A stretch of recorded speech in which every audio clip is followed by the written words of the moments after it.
ይህንን ወይም ደግሞ እናንተ ይህንን ስትሰሙ ግራ ሊያጋባችሁ አሊያም ጆሮ ለመያዝ ልትገደዱ ትችላላችሁ። ግን እሷም አይኖቿን መዝጋት አትችልም። ስልክ አግኝቼ ሰው ስልክ ሳቱ ለፈለጓቸው ስለሚያደርጉ የሚከራከርላቸው መንግስት ስለ እንደ ባሪያ አገዛዝ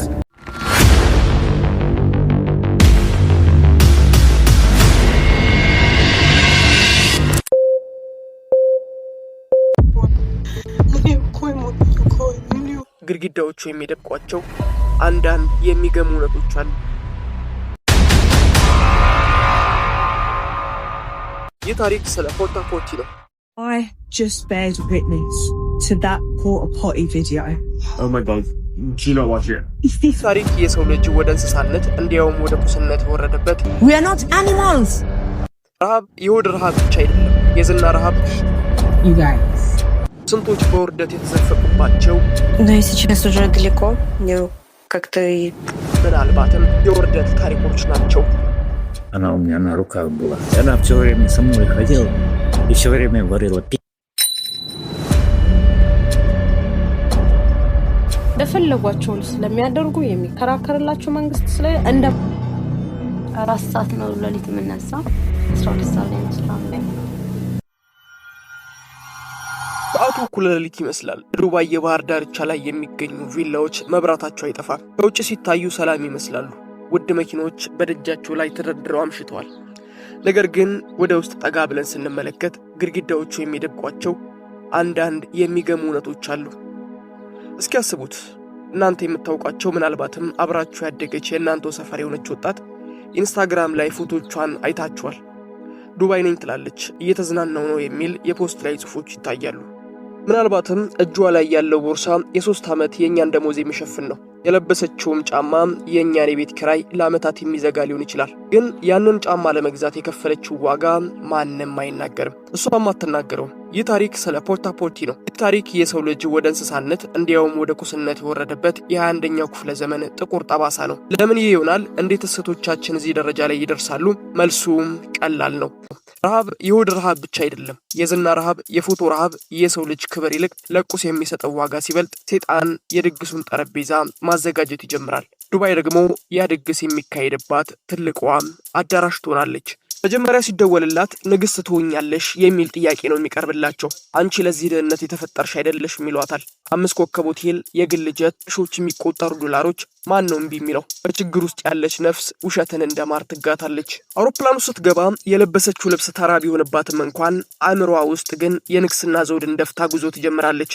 ቦሌ አውሮፕላን ማረፊያ ላይ ስትደርስ ኑሮዬ ሊቀየር ነው ብላ ለጓደኞቿ በኩራት ተናግራ ነው። ግን አውሮፕላኑ ዱባይ መሬት ሲነካ የንግስና ዘውድ ወደ ብረት ሰንሰለትነት ይቀየራል። አየር ማረፊያ ስትወጣም የሚጠብቃት ሹፌር ጥቁር መነጽር ያደረገ አሊያም ደግሞ በአረቢያን ጀለቢያ የሚጠብቃት ይሆናል። እንኳን ደህና መጣሽ የሚል አቀባበል ይደረግላታል። ነገር ግን ፈገግታቸው ብዙም የደመቀ አይደለም። ወደ ቪላው ስትወሰድ መንገዱ ሁሉ ወርቅ ይመስላታል። ሰማይ ጠቀስ ህንጻዎቹ ሰላምታ የሚሰጧት ጭምር ይመስላታል።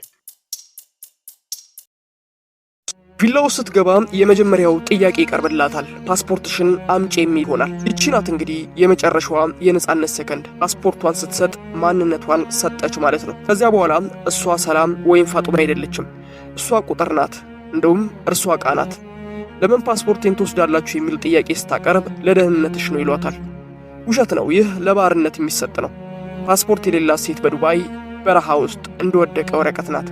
ንፋስ ወደ ፈለገበት ይወስዳታል። ከዚያም ስራው መነገር ይጀምራል። መጀመሪያ ላይ ፓርቲ ላይ ታጅብኛለሽ የሚል ጥያቄ ከባለ ሀብቶች ይቀርብላታል። ፓርቲ ላይ ማጀብ ከሆነ ይህማ ቀላል ነው ብላ ስትገባ፣ ድንገት ግን ክፍል ውስጥ የሚገቡት ወንዶች ሌላ ነገር ይፈልጋሉ። ገንዘብ የሚያወጡ $100,000 ዶላሮች የሚበትኑ ወንዶች ናቸው። ያቺ ልጅ ያንን ገንዘብ ስታይ ህሊናዋ መጮህ ይጀምራል። አይሆንም ትላለች። ግን አይሆንም የሚለው ቃል በዚህ ቪላ ውስጥ ቦታ የለውም። ከከፈልንሽ የፈለገውን እናደርጋለን የሚል የዱር አራዊት ህግ ብቻ ነው እዚህ ውስጥ የሚሰራው። አሁን እንግዲህ ክፍል ውስጥ ደርሰናል። መብራቱ ደብዛዛ ነው። አየሩ በውድ ሽቶዎች ታፍነዋል። ነገር ግን ሽቶ የአንዱን ሰው የውስጥ ግማት ሊሸፍነው አይችልም። የባለ ሀብት ወንበር ላይ ተቀምጧል። ለአንተ እሱ የተከበረ ነጋዴ ወይም ደግሞ ለእሷ ቤተሰቦች ደግ አባት ሊመስል ይችላል። ነገር ግን በዛች ሰዓት በዚች ክፍል ውስጥ እሱ አዳኝ፣ እሷ ደግሞ ታዳኝ ሆነዋል።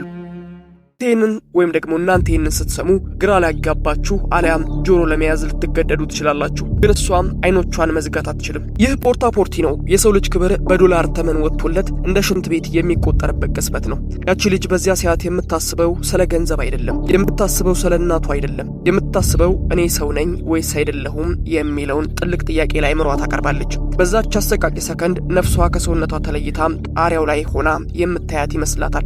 $1000 ይበተናሉ። በዚያ ቅጽበት ቆሻሻ ላይ ዶላሮች ይደረደራሉ። ለምን ዝም አለች? ለምን አትጮህም? ለሚል ጥያቄ ይቀርባል። ምናልባትም ትጮህ ይሆናል፣ ግን ድምጿ ከክፍሉ አፈንግጦ አይወጣም። ቪላው ውስጥ ያሉ ሴቶች ይህንን ድምፅ ሊሰሙ ይችላሉ፣ ነገር ግን ይህንን ህመም የቀመሱ ናቸው። ሁሉም ነገ የተሻለ ይሆናል የሚል የውሸት ተስፋ ለራሳቸው አንግበው የያዙ ናቸው። አንድ ጊዜ ያንን ድርጊት ከፈጸመች በኋላ ድጋሜ ሰው ሆና መመለስ እንደማትችል ውስጧ ይነግራታል። ያ ባለ ሀብት ሲወጣ መሬት ላይ የተረፈውን ገንዘብና የረከሰውን ማንነት ብቻ ጥሎላት ይወጣል። ያንን ገንዘብ ስትሰበስብ እጆቿ ይንቀጠቀጣሉ። ገንዘቡ ሸታል። ራሷን ትታጠባለች፣ አንዴ፣ ሁለቴ፣ ሶስቴ፣ ሊያውም 100 ጊዜ። ግን ጠረኑ ከቆዳዋ ስር የገባ ያክል ይሰማታል። የነፍስ ግማት በሳሙና አይለቅምና።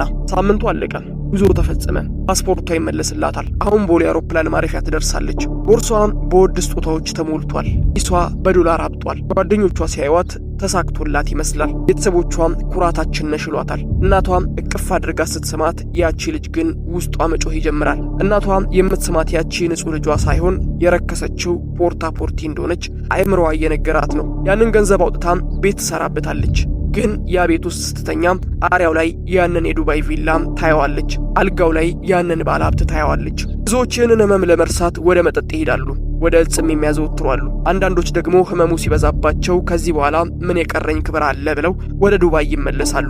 ለሁለተኛም፣ ለሶስተኛም፣ ለአራተኛም፣ ለአምስተኛ ጊዜም ፖርታፖርቲ ይሆናሉ። ባርነት ማለት ሰንሰለት አይደለም። ባርነት ማለት ራስን መጥላትም ጭምር ነው። በየመንገዱ የምታዩቸው ውድ መኪኖች፣ በየፎቁ ላይ የምታዩቸው ውድ ልብሶች ስንቶች በእንባ የገዟቸው ሊሆኑ ይችላሉ። ስንቶች በውርደት የተዘፈቁባቸው ምናልባትም የውርደት ታሪኮች ናቸው። ይህ ታሪክ እዚህ ጋር ያበቃል። እኔና እናንተ ይህንን ሰምተን ስልካችንን ስናጠፋ ሌላ አውሮፕላን ከአዲስ አበባ መነሳት ይጀምራል። ሌላው ወጣት በህልም ተታላ ፓስፖርቷን ለደላላ ትሰጣለች። ዱባይ የወርቅ ከተማ ልትሆን ትችላለች፣ ግን ለብዙዎች የአፍሪካ ሴቶች የወርቅ መቃብር ናት። ክብራቸው ተቀብራበታለች። ህልማቸው የረከሰችበት መንደር ነች፣ ነፍሳቸው የገማችበትን መቃብር ጭምር። በመጨረሻም አጠር ባለች ቃላት የተወሰነች ደቂቃ ጉዟችንን እዚህ ጋር እናበቃለን። ቆንጆ የሆኑ ነገሮች ሁሉ ንጹህ አይደሉም። በወርቅ የተለበጠ ሁሉ ወርቅ አይደለም። አንዳንዱ መግልም ሊሆን እንደሚችል መታሰብ አለበት። ለጄምስ አዲስ ከሆናችሁ ሰብስክራይብ፣ እንደዚሁም ይህን ቪዲዮ ላይክ በማድረግ እንደዚሁም ይህን ቪዲዮ ለብዙዎች ሼር በማድረግ ብዙዎች እንዲመለከቱት ያድርጉ።